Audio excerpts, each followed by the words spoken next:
Last time, we dove into the ultimate special forces units from armed forces worldwide. But today we're cranking it up a notch, diving into the most elite naval special forces across the globe. No rankings, just pure excellence. After our last video on top special forces worldwide, we realized we left out two arch rivals, Pakistan's SSG and India's Para-SF. But don't worry, we're making up for it by covering their naval counterparts in this one. First up, we've got the British Royal Navy's Special Boat Service, better known as the SBS. These guys trace their roots all the way back to World War II. Think of them as the Navy's answer to the Army's SAS.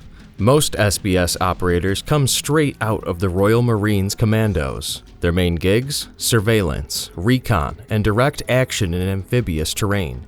And let's not forget their rapid response teams for maritime counter-terrorism.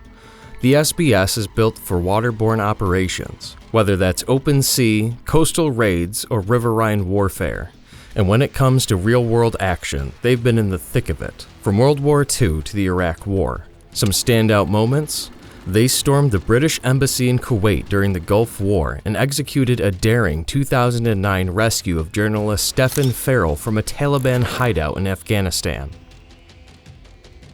Next on the list, we've got Commander Hubert from France, a Tier 1 unit on par with the British SBS and the US's Devgru. Founded in December 1947, this French Marine Commando unit is best known for its expertise in underwater operations. But don't let that fool you. These guys are just as deadly on land and in the air. Getting into Commando Hubert isn't a walk in the park. Candidates need at least 5 years of experience in Marine Commandos before they even get a shot. And even then, they've got to survive a brutal selection process that pushes them to their mental and physical limits. Commando Hubert has been in the thick of global conflicts, from the Suez Crisis in Lebanon, Persian Gulf, Balkans, and Afghanistan. They've also pulled off high-risk hostage rescues off the coast of Somalia and led ops in Mali and Burkina Faso. Alright, let's shift gears and talk about Israel's elite naval commando unit, Shayetet 13. Founded in 1949, this squad is basically the IDF's go-to for maritime black ops. The unit operates across sea, air, and land, and they've been in the thick of almost every major Israeli conflict. This unit is world-class, often mentioned in the same league as the US Navy SEALs and Britain's SAS. Getting in isn't for the faint of heart. Volunteers sign up for at least 4.5 years and endure a brutal 20-month training program. The unit runs with about 300 personnel, split into 3 specialized teams: raids, underwater, and above water. Over the years, the unit has been all over the map, from the 1956 Suez Crisis to the Six-Day War in '67 and the infamous Operation Wrath of God in '73.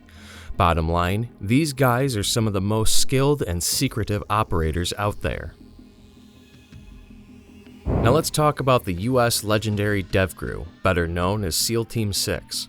This elite unit traces its roots back to 1980, when a Navy SEAL, Richard Marchenko, was tasked with forming a counter-terrorism team. The team was handpicked from existing Navy SEALs and became the tip of the spear for some of the most dangerous missions out there.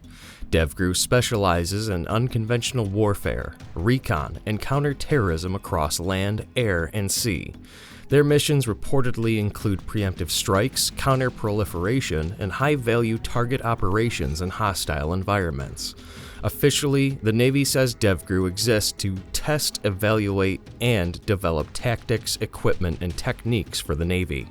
Unlike regular SEALs, Devgru doesn't take fresh recruits. Their most famous mission was Operation Neptune Spear in 2011, eliminating OBL. In 2009, they rescued Captain Richard Phillips and took part in the 2014 raid in Yemen to free journalist Luke Summers. Many of their high-risk missions remain classified. Next on this list is China's Sea Dragons, officially known as the 7th Marine Brigade or Jiaolong Commandos. The brigade is stacked with 3 special operations battalions and a reconnaissance battalion, all trained for high-risk missions.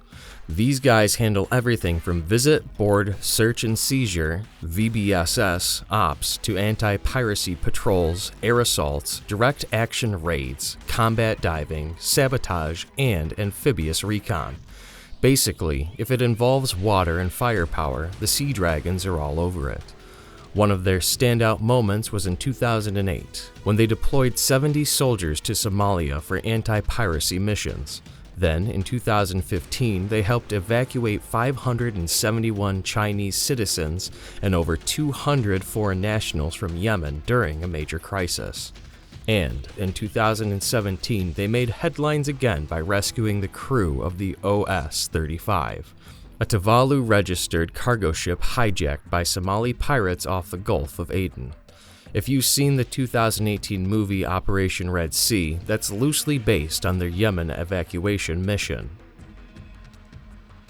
Now let's talk about Pakistan's Navy Special Services Group, better known as the Pakistan Navy SEALs, is the country's go-to force for high-stakes missions across sea, air, and land. These guys are all about unconventional warfare, running small unit ops that hit hard and fast no matter the environment.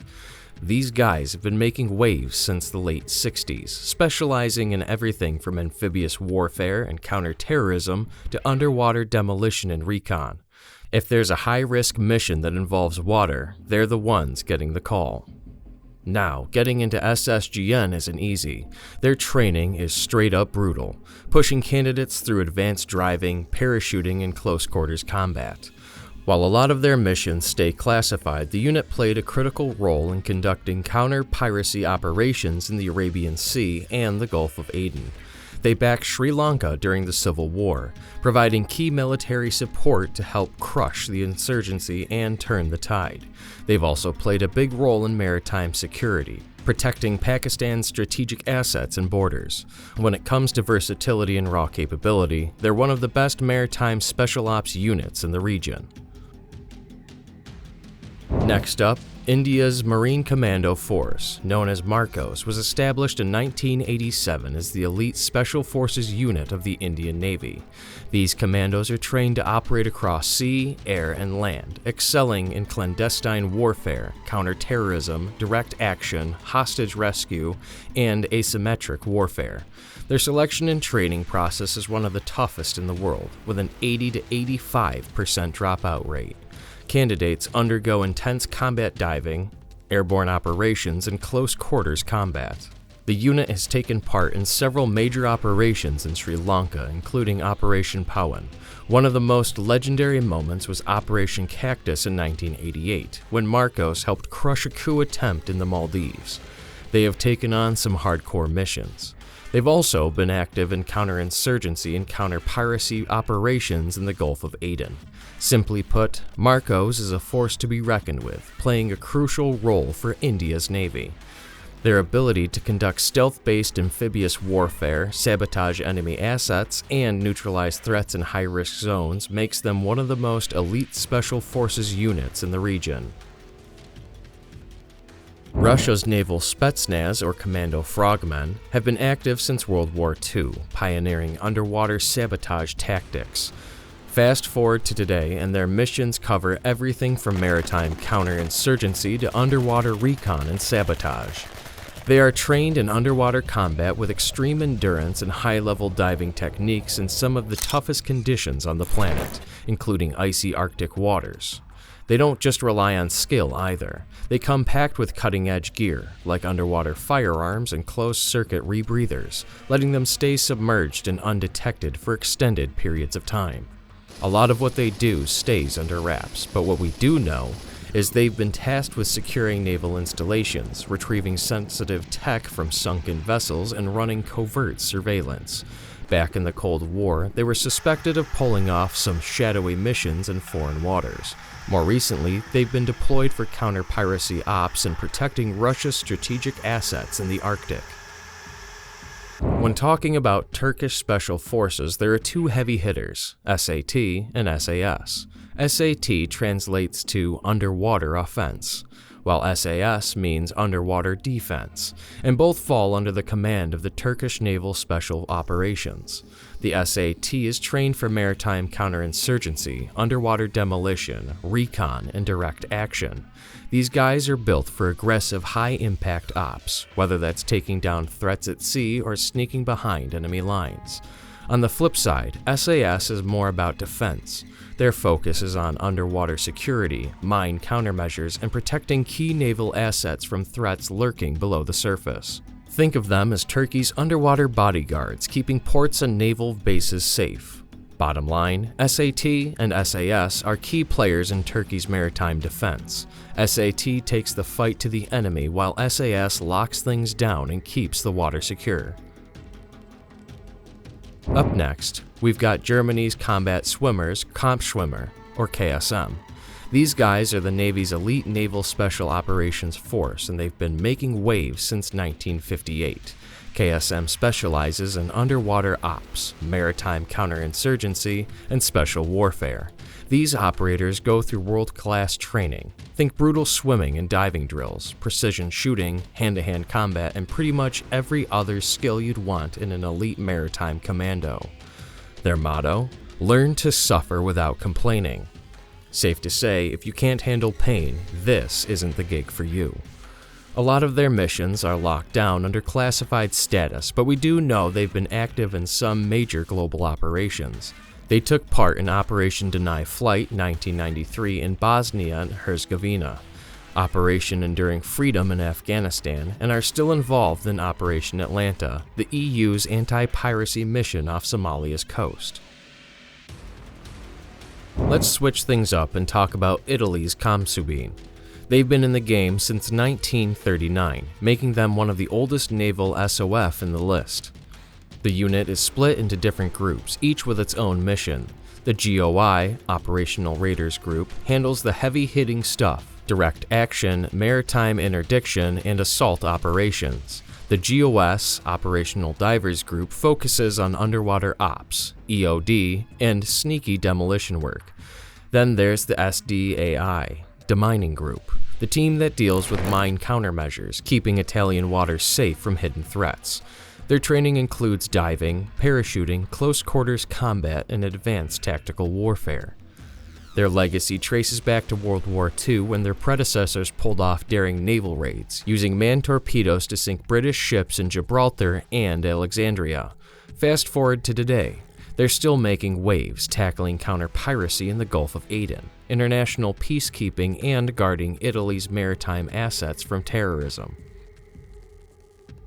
Last up, we've got South Korea's Navy SEALs, formed in 1955. This unit has come a long way, evolving into a multi-mission SOF team handling unconventional warfare, counter-terrorism, and high-stakes recon missions. Heavily influenced by the US Navy SEALs, these guys have a serious history of covert ops, especially when it comes to recon missions in North Korea. During the Cold War, they took heavy losses pulling off these risky ops behind enemy lines. One of their most famous moments came in 1996, when they responded to the submarine infiltration incident, dealing with a North Korean sub-incursion off the coast. More recently, they made international headlines in 2011 with the daring rescue of the Samho Jewelry, a hijacked cargo ship held by Somali pirates. This high-speed takedown proved just how lethal and effective South Korea's SEALs are when it comes to counter-piracy and special operations. And that's a wrap on it for some of the world's most elite naval special forces units. Let us know which video you want us to do next.